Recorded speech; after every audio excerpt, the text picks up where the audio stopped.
giants. This has been rattling around. Stuff about this stuff has been rattling around in my head for like 2 years. I've just been going, what is this? What is this, God? So I thought, all right, let's give it a shot. Let's see what percolates out.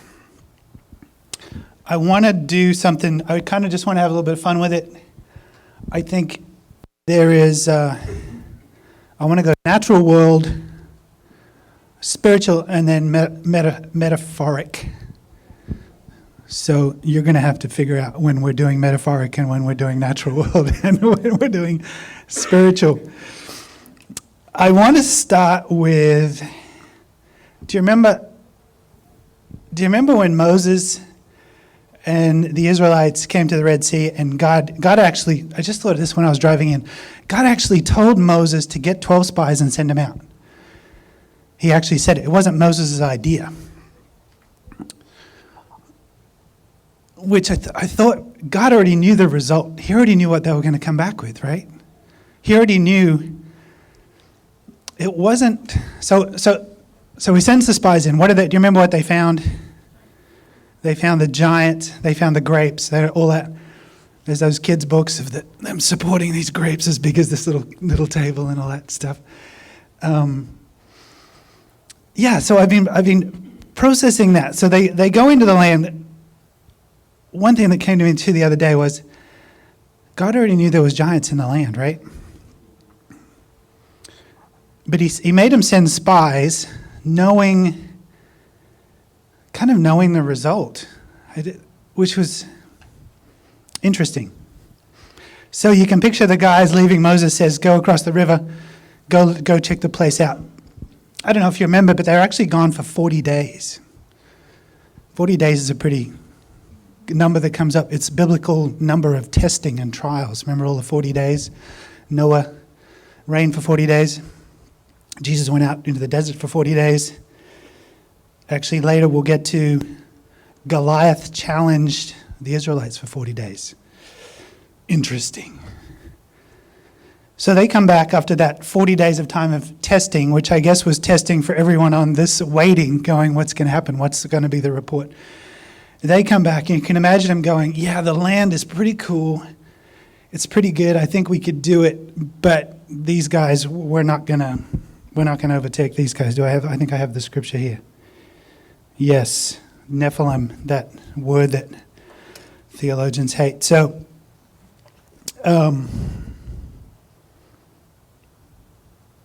when they come back, remember they say, it's really good, but there's these really big guys. So it says, Numbers 13:30. Then Caleb quieted the people. This is after everyone's going, what? What is it bad? Is it bad? They just got the first round of reports. He quiets them and says, let us come and go up at once. I love that. Like in the light of 10 other guys. Remember, Joshua was with him. In the light of 10 other guys saying there's no chance, we'll never make it. He says, he quietens the people and says, let's go up at once and take possession. Like, let's do it now. But we will be able to overcome. But the men who had gone up with him said, we are not able to go up against the people, for they are stronger than we. And they gave the children of Israel a bad report of the land that they had spied out, saying, the land through which we have gone as spies, it devours its inhabitants, and all whom we see are men of great stature. There we see the giants, or the Nephilim, as often it's different versions put the Nephilim, the descendants of Anak that came from the giants. We were like grasshoppers in their sight. So if you remember, the Nephilim part was Genesis 6, one of the most debated back and forth passages, where the sons of God came down and had kids with the women that they found on earth, and then the men of renown. Does everyone know that fateful verse? I don't think we need to read it.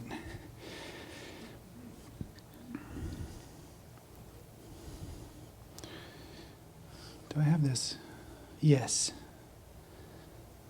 We got that. What I like here is, and I don't think I made the scripture. I did not. Caleb's response says, the land we pass through to spy out is exceedingly good. If the Lord delights in us, then he will bring us into the land and give it to us, a land that flows with milk and honey. Only do not rebel against the Lord, nor fear the people of the land, for they are our bread. Their protection has departed from them. So he's seeing something different from everybody else. Why is he seeing something different? What makes him different from everybody else? When he says, for they are our bread, he sees the giant and says, we can eat them. It's not, so therefore, that was the Old Testament way of saying, I eat giants for breakfast. That's what he's saying. How does he know their protection has departed? What is he seeing in the spirit? Because it probably wasn't something in the natural that he could see. He was already seeing something in the spirit. Okay. For some reason, we have a fascination with giants. I don't really know why. We have children's books, we have movies. It's always like on the edge of human consciousness. For some reason, there's a giant. There's a giant there. I want to get into now we're just kind of into some fun stuff. Is this okay for a little bit? Something a little divergent? So in the 1800s, turn of the century, newspapers were publishing articles like all the time that giant bones were found. It's ridiculous. I actually found this map, so this is just obviously some clippings. The media back then was like the media is now. They lied about most things. This I don't know who made this map, but it was really cool. Don't take a picture of it or associate me with this map because I just found it. But this is the reports. Someone made a map of all the reports that happened in the early 1800s to the first up to the 1920s or 30s, I think. These are all of the newspaper reports of the bones that were found of skeletons of giants. I haven't verified every single one, so I'm not sure. I just thought it was a really interesting map. Don't take a picture. So, yeah.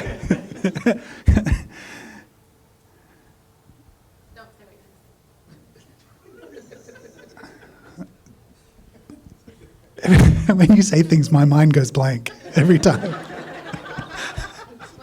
27 years of marriage. Beep. What did I do wrong? I don't even know what I did wrong.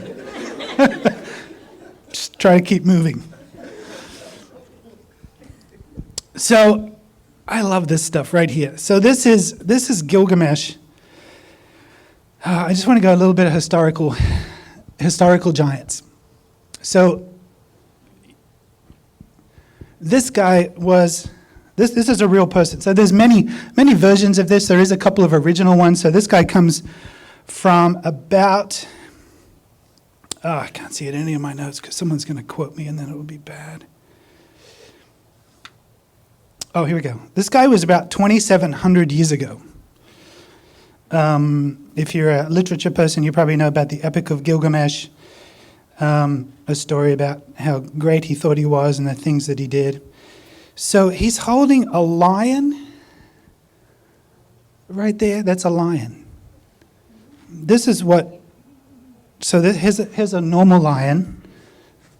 Here's Gilgamesh holding a lion. There's a lion. There's Gilgamesh. That's not Gilgamesh. There's Gilgamesh holding a lion. All right, so you get an idea. What is that? He's like 16 feet tall or something. There's lots of versions of this. So he claimed, I don't know if he claimed to be or everyone around him knew that he was a third human and he was a two-thirds something else. Very dominant character in that era. So we've got ancient giants that people took. So this guy was actually, and I've heard different people say different things, but some people say this guy was Nimrod. Do you remember Nimrod that was like Noah's grandson that actually was part of building the Tower of Babel? Others say this was Nimrod's grandson. So there was something going on. All I'm saying is there's something going on back in the day, right? So the Nephilim verse of Genesis 6 talks about these giants were on the earth in that time and after the flood, which is always a little difficult for me to process because we like to think the flood was absolute. These Sumerians actually have a story in their literature, and they called their giants and the ones that came down the Anunnaki, which is interesting. Later, the sons of Anak the Bible mentions a lot, and they were giants as well. But the Sumerians talk about the Anunnaki going up before the flood, and then after the flood they came back down, which is interesting because it lines up with that verse as well. Okay, so another giant, just for fun. I stumbled across this guy when I was doing some of my research. I don't know if anyone knows about Maximinus Thrax. This guy was 8.5 feet tall. He was the emperor of Rome for just a little while before, as the Romans do, someone shanked him. But when you're 8.5 feet tall, you're a big target, I guess. But so there's giants. Again, giants. Not just... The interesting thing about all of this is it doesn't fit the narrative, right? When you talk about giants, when you go to school and you talk about evolution and all these kinds of things, it doesn't fit because we have this nice. They give us this nice linear picture of going from monkey to human, right? Do you remember that? Getting straighter and straighter, and then with a laptop, and then those stickers. So the giant thing is, we're just having fun. Okay, so I'm just talking about this. All right, I love this. Okay, so this guy is Mongolia, 1922. This is a very common picture. This guy's 8 feet tall. Now, these are fun. This is in China. Can you see that very well? It's a footprint. This one's in India. Now, some of these, could you say, well, Ben, it was carved, it's not real. And no, I didn't go there, and I didn't put my hands in it, so I can't verify it. It's pretty interesting. This one's in Russia. This one I like. I love this one. So I have a friend who actually knows this guy. This is in South Africa. This is Michael Tellinger. This one is up in the mountains, I think not far from where this guy lives. You can see the print there in the mud that's come up, that's torn. And this is up on a hillside. So for the kids, you go, how did a giant do that on a wall? He didn't. It was sedimentary layers, right? And then a bit of activity and stood it up. This guy, he's finding, what would you call it? Petrified, oversized body parts. Or he has a ranch in South Africa. I forget the exact area. But I've listened to him talk about walking up the mountains and, going through odd-shaped rocks. And he talks about picking up a rock that was this long shape, and he thought, this is weird, I don't know what this is. And he set it up on the side, and he said, by the time I come back, I'm going to know what this is. And he came back and saw it at a different angle, and he said, that's a rib. And he compared it to an actual human rib, and it was, but it was huge. And then he started looking at all the rocks around his area differently and realizing there was giant petrified body parts all over the place. This one's cool. So this is actually from Glen Rose, Texas, down the road. This one was found. This is a cast of one that was found in the bedrock down there where those dinosaur tracks are, if you've driven through there. And they actually cut it across here to see if it was real and if what the mud did, once you cut it, because you can see, when you stand on mud, it squelches, right? There's a different, if someone does a rock carving, it's going to be one-dimensional. So they segmented it many times, and the mud layers in it actually show the impression of the foot squashing in. Now, they say, I've heard, this is from Dr. Carl Barr down there, who's actually a creation guy, and they think the foot structure, this is actually from a 14-year-old girl. So, I don't know, what's going on? Josh? I need answers.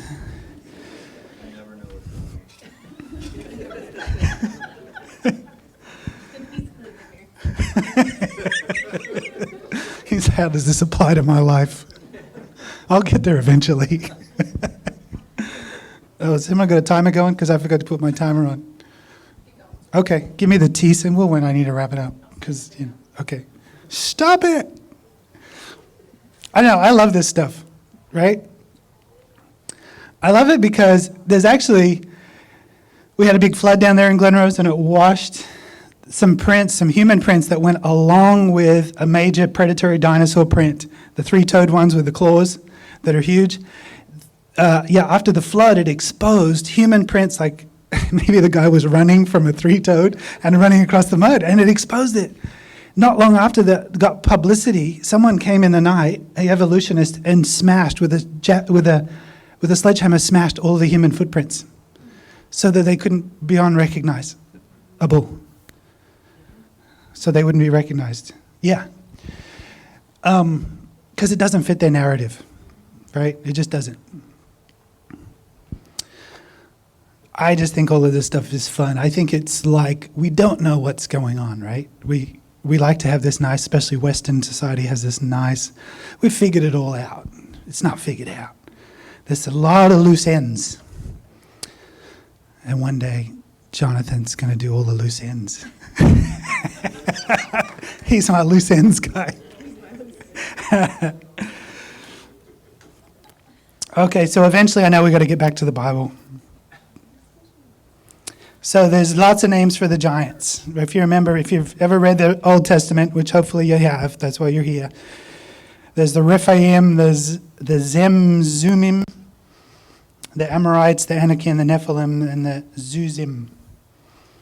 East of the river, before they crossed over, Moses actually got into fight, actually defeated a king named Og. Do you remember Og? If you read Og, Og comes up a lot. If you want to do a Bible search on Og, he's there a lot. Og of Bashan. He had a bed that was about 14 feet long and 6 feet wide. So this guy was big.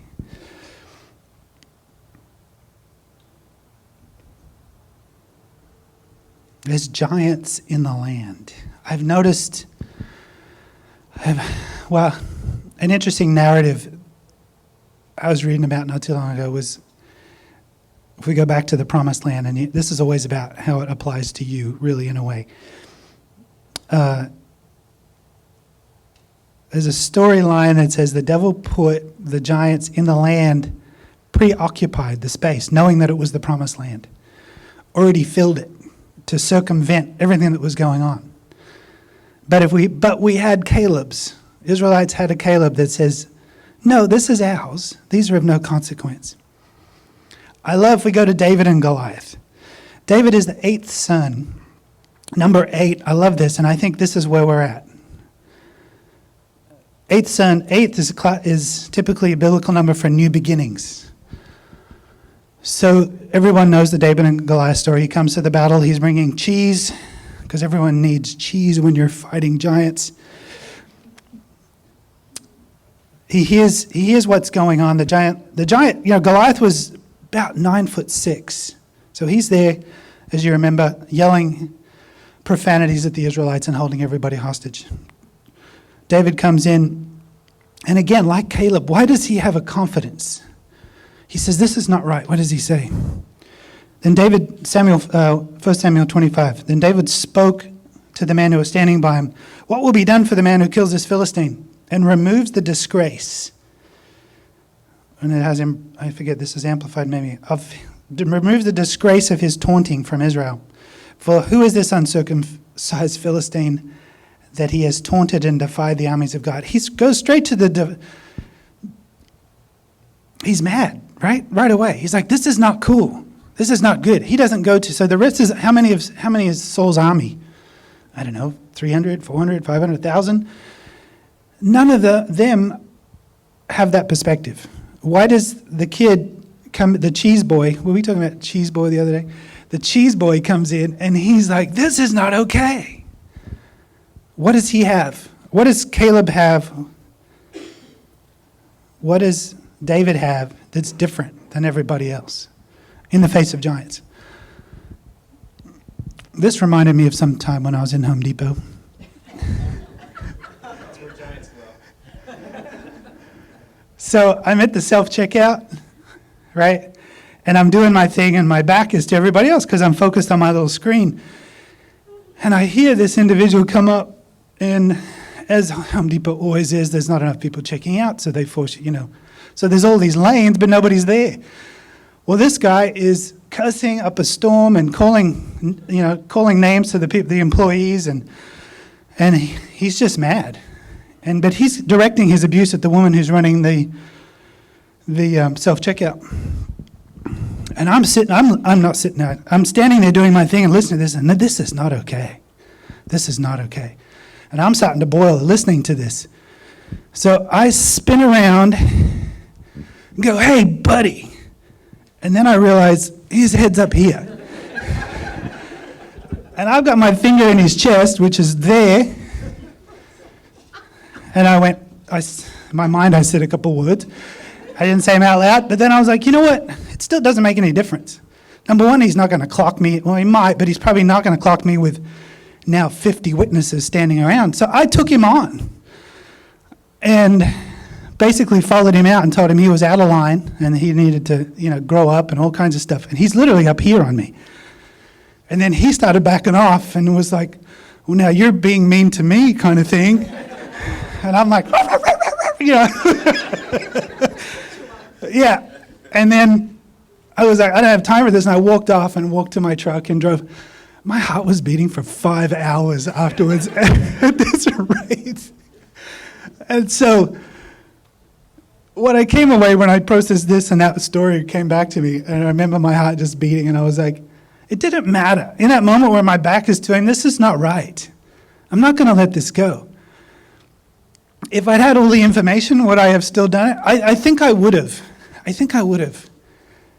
Because I do have a bit of an unpredictable, dangerous side. But that's not the point. It's like with David. David walks in and he goes, this is not okay. This is not okay.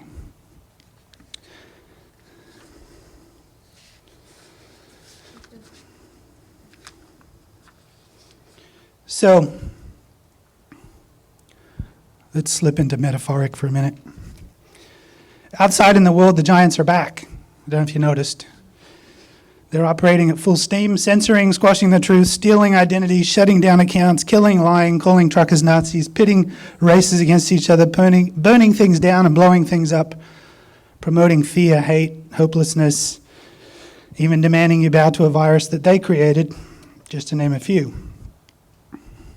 So what are giants? Giants represent, in our mind, when you're the kid and you love those title books, there's probably in your early teens, and you see the kid. I think there's a movie, isn't it, called Giant Slayer or something, and it's like a kid. I think it's actually a girl with a sword, and there's a giant. I should have found the slide.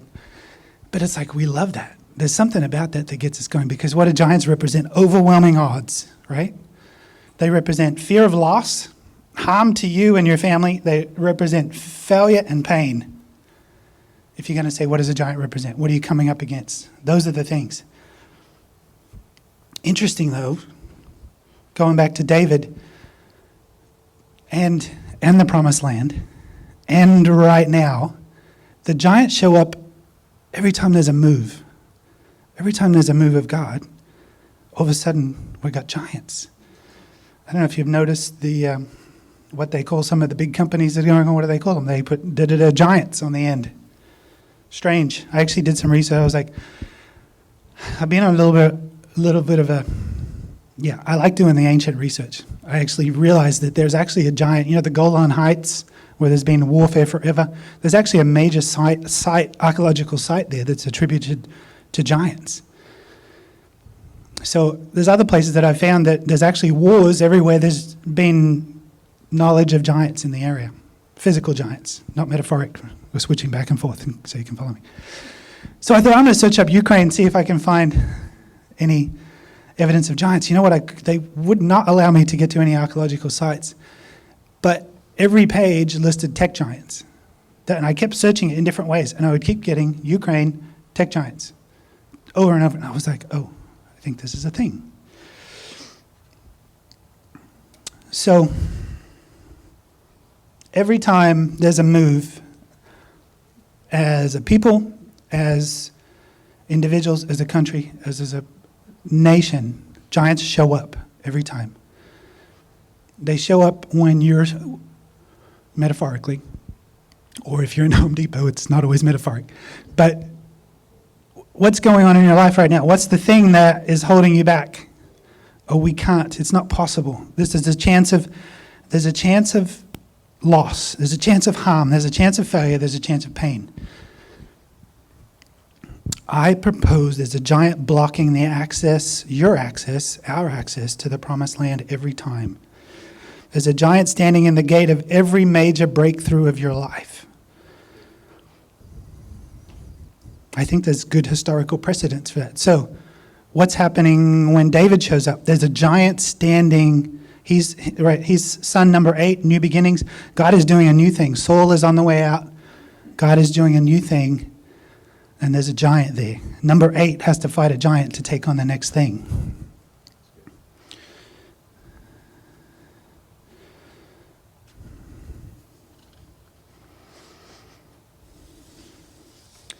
So how do we defeat him?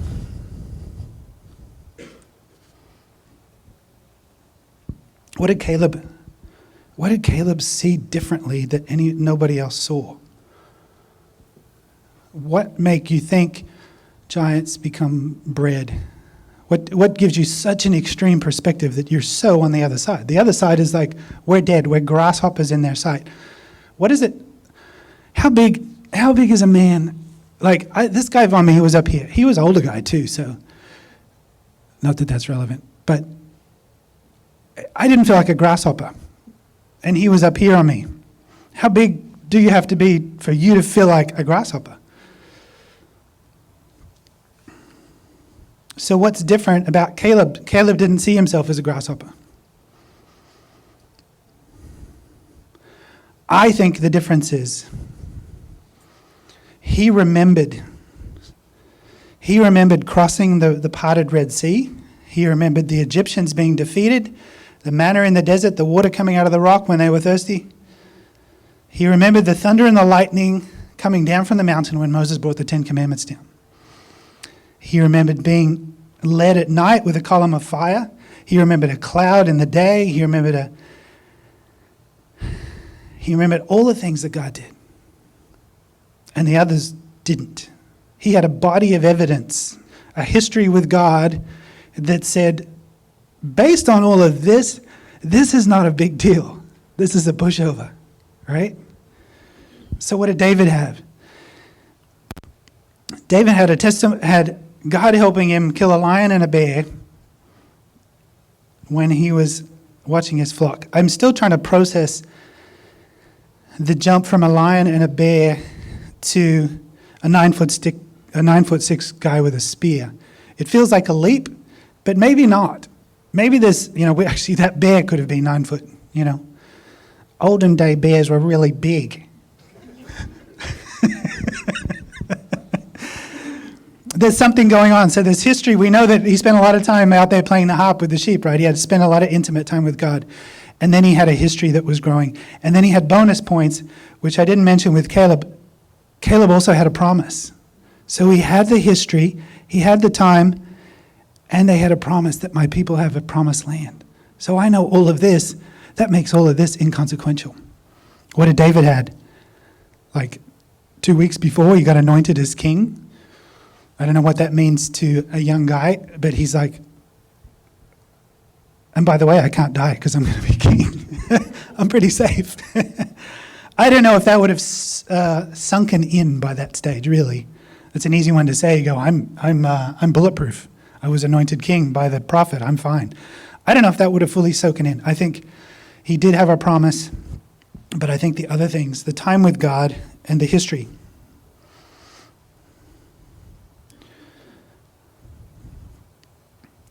So, this is where we are. The giants were causing chaos. The physical giants were causing chaos back in the day. There's every little picture that I have, there's like a spider web of stuff we can go off on, right, in every direction.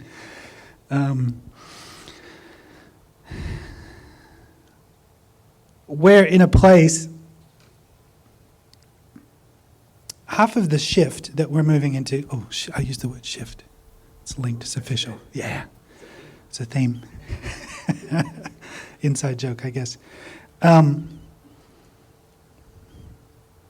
First you got to realize you're in a fight. Then you got to realize what's happening, how am I responding to the giant in your situation. The giant that's happening now, we've got multiple giants, right, stomping around. The giants of old caused a lot of chaos. There's lots of good. Do you know they actually found a book of giants in the scrolls, Dead Sea Scrolls. There's a book of giants in there. Did you know that? It tells the story of the pre-flood giants. It's very fragmented, but it talks about the pre-flood giants and their demise and all of this kind of stuff, and them asking Enoch for help and all this kind of crazy stuff. But they were causing chaos then. And I wouldn't be surprised, there is also a train of thought, a storyline or a train of thought or a theology that attributes a lot of the giants of old that were not of God's origin, that their spirits became some of the principalities that are on this earth. Because they're not all the way God made it, so they don't have a place. They're stuck here. And they've partnered, they are part of the demonic realm. And if that's the case, it's pretty evident in what's going on right now, in every aspect. You can say, well, there's the giant of that, and there's the giant of this, and there's, right? They're all there doing the same things.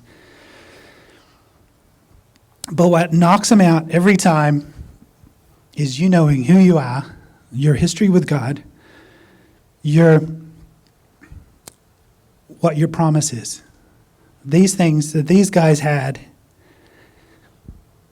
changes everything. You go into these situations, go, I know who I am. I know who he's called me to be. I have my row, I have my line of stones. Do you remember all the time God would get, you remember when they crossed it was when they crossed the Jordan again at a different point and they pulled the stones out of the middle of the river?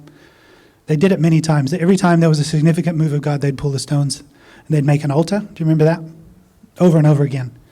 I see life like that. I see my life like that, looking back into the past and going stone, stone, stone, stone, stone. As far as I can see, God has done it. He's done it. He's done it. He's done it.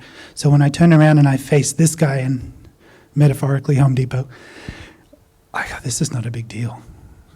Because I look back and I go, he did it there. So my visual, unnatural understanding of this is almost inconsequential.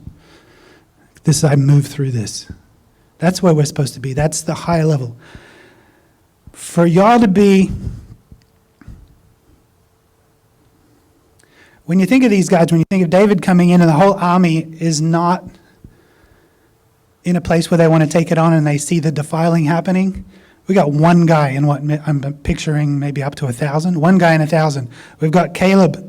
He did have his buddy Joshua, but he's the only one speaking up right there. We got one guy in the whole place going, no, it's not that way. It's this way. God's already set it aside. This is our promised land. We have what it takes with him. But we can be that. We can be that small number. It's perspective, it's training, it's meditating on what he's done. It's taking your prophetic words, which is a lot of times your promises, and going, this is how heaven sees me. This is truth. This is reality. All this is subject to me with God through me, right?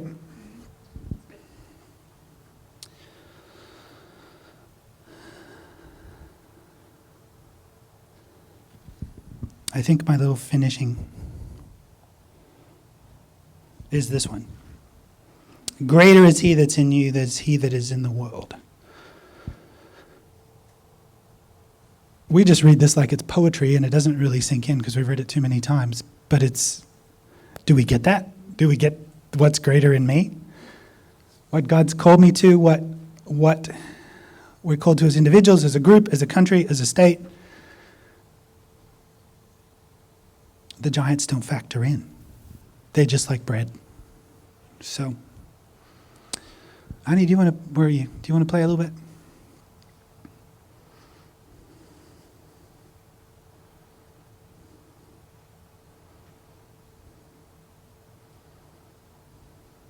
I think that's it. I think it's just positioning ourselves, going back through, like Caleb, go back through your life. You're facing something challenging right now. Jill and I do this from time to time when it gets too much. We go, we did this, God led us here, we did this. We recount our story and then we know when we get to here, so this is not wrong. This can't be wrong because all of those things, God confirmed it and it was right. So that means where I'm standing now is super difficult, but like I said here, when God already knew the giants were in the promised land. There's giants in all of our promised lands. Unfortunately, it's not empty. It's already filled. But when you see him as bread, you go, we got this. You wade through them like wading through grass. Metaphorically, again, not physically. Well, that's all I got. I want to just stir you up to get a perspective on your life, on your challenges. It's always just kind of poetry we like to put it in songs, defeating giants. But it's what we're all doing all the time.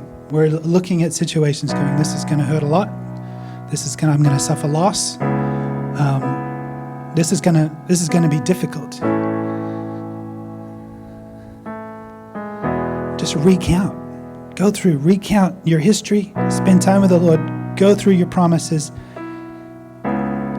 Reinforce your position, and then you go, this is not going to stand.